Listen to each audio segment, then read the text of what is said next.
Assalamualaikum warahmatullahi wabarakatuh. Perkenalkan, nama saya Dana Vitasari.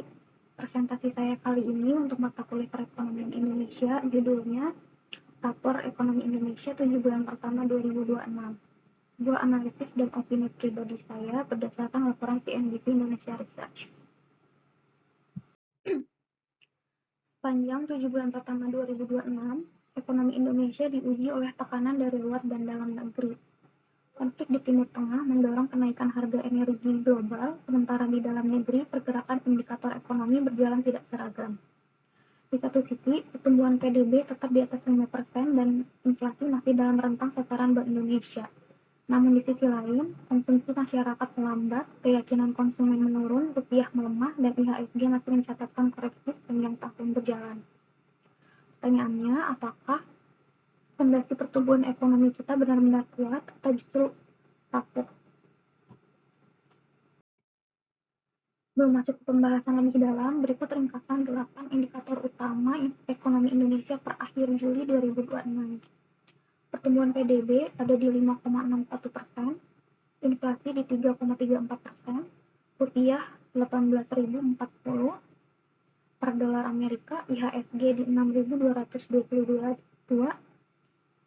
indeks keyakinan konsumen 117,8, penjualan retail terkontraksi 3,9%, jumlah PHK 32.389 orang, dan harga Pertamax Turbo naik menjadi Rp19.300 per liter. Indikator yang pertama yaitu pertumbuhan ekonomi. BPS mencatat PDB Indonesia tumbuh 5,61% secara tahunan di kuartal pertama, naik 4,87% di periode yang sama tahun lalu.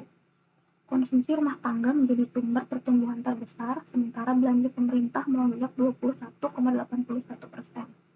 Sektor akomodasi dan makan minum juga tumbuh 13,14%, sejalan dengan tingginya mobilitas masyarakat selama Ramadan dan Idul Fitri. Namun secara kuartalan, ekonomi justru terkontraksi 0,77% dibanding kuartal keempat 2025 yang menandakan pertumbuhan ini banyak ditopang faktor musiman. Yang kedua, inflasi tahunan Juni 2026 tercatat 3,34%, naik dari 3,08 di bulan Mei. Meski naik, angka ini masih berada di batas toleransi sasaran Bank Indonesia sebesar 2,5 plus minus 1%. Yang perlu diwaspadai, inflasi inti juga naik menjadi 2,76%, menunjukkan tekanan harga bukan hanya berasal dari komoditas yang mudah bergejolak. Kenaikan harga energi, pelemahan rupiah, dan biaya impor berpotensi menjaga tekanan harga di semester kedua tahun ini. Ketiga, nilai tukar rupiah. Rupiah melemah dari 16.670 di awal tahun menjadi 18.040 per 31 Juli. Depresiasi sebesar 8,22%. Menurut ekonom Core Indonesia, sekitar 60 hingga 70% tekanan terhadap rupiah berasal dari faktor domestik, bukan hanya faktor global. Untuk menahan pelemahan ini, Bank Indonesia menaikkan suku bunga acuan sebesar 100 poin sejak Mei 2026. Kini berada di level 5,75%. Situasi ini diperumit dengan pengunduran diri Gubernur Bank Indonesia Peri Warjio pada akhir Juli yang menambah ketidakpastian arah kebijakan moneter ke depan. Yang keempat, pasar modal. IHSG memang mulai menunjukkan pemulihan, menguat 10,25% sepanjang Juli, yaitu penguatan pertamanya di 2026, tapi jika dibandingkan akhir 2025, IHSG masih melemah 28,04%. Pasar saham kita juga sempat menghadapi tekanan dari MSCI yang membekukan sementara perubahan indeks saham Indonesia karena isu transparansi kepemilikan saham. Dalam peninjauan Juni 2026, status emerging market memang dipertahankan, tapi kriteria arus informasi diturunkan dan evaluasi diperpanjang hingga November 2026. Artinya Indonesia masih berisiko turun ke kategori frontier market.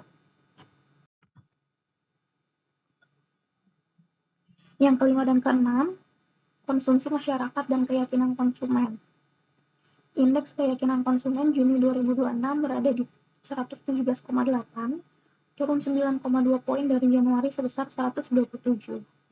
Porsi pendapatan masyarakat yang digunakan untuk konsumsi justru naik menjadi 73%, sementara porsi yang ditabung turun menjadi 17%. Artinya, masyarakat semakin menghabiskan pendapatannya untuk kebutuhan, bukan untuk menabung.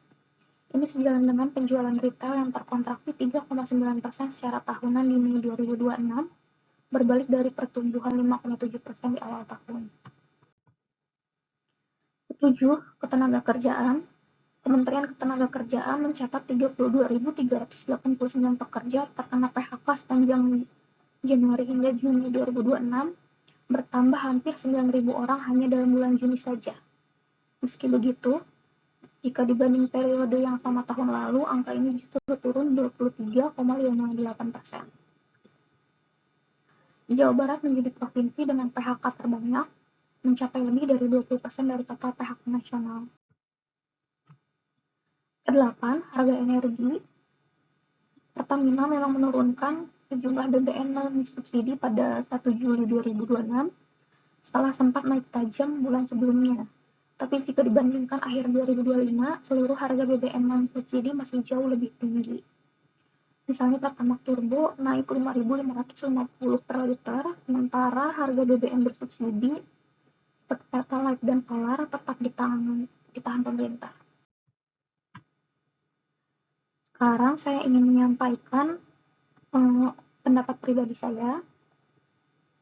Menurut saya, angka pertumbuhan PDB 5,61% tidak sepenuhnya mencerminkan kekuatan fundamental ekonomi Indonesia.